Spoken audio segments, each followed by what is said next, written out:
Hello mga katris, Luto Pinas, Luzon at Visayas. Good morning sa inyong lahat at dyan sa Mindanao area. May buntag sa inyong tanan mga kaidol.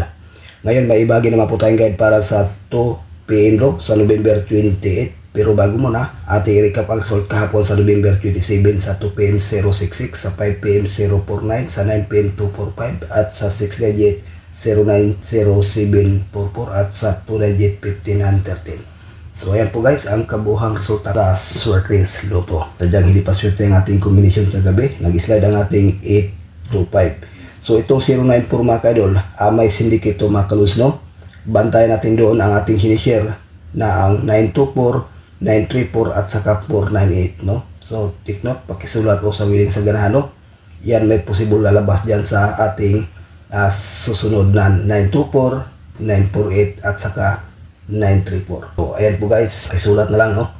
Ngayon may ibaga na po tayong guide para sa 2 PM bro. Tray combination po ito mga kaswertes, no? Unang guide natin 864, pangalawa 508, pangatlo 614.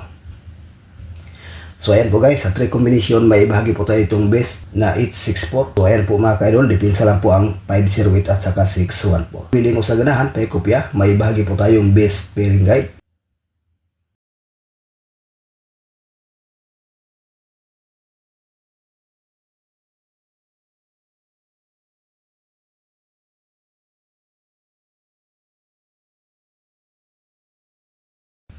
Six one, 4218, no? Sa PD National, Luzon, Visayas, Mindanao. At dyan sa Mindanao area mahilig sa lasto, pwede rin ito mga kaidol, no? May base po tayo itong 61 at saka 42. Maganda to sa pang 5 PM bro, ang 61 at saka 42 sa 3D Parisan at sa lasto Rambo lang.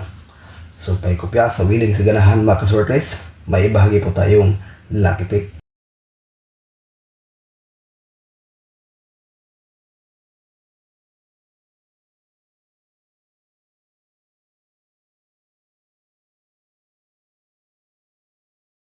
Six 048, 924, 128 for combination sa ating lucky pick. May ibahagi po tayo itong base na 661.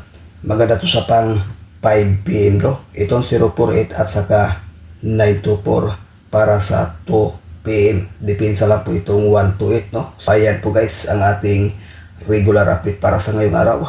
Hope to win and good luck. Bye bye.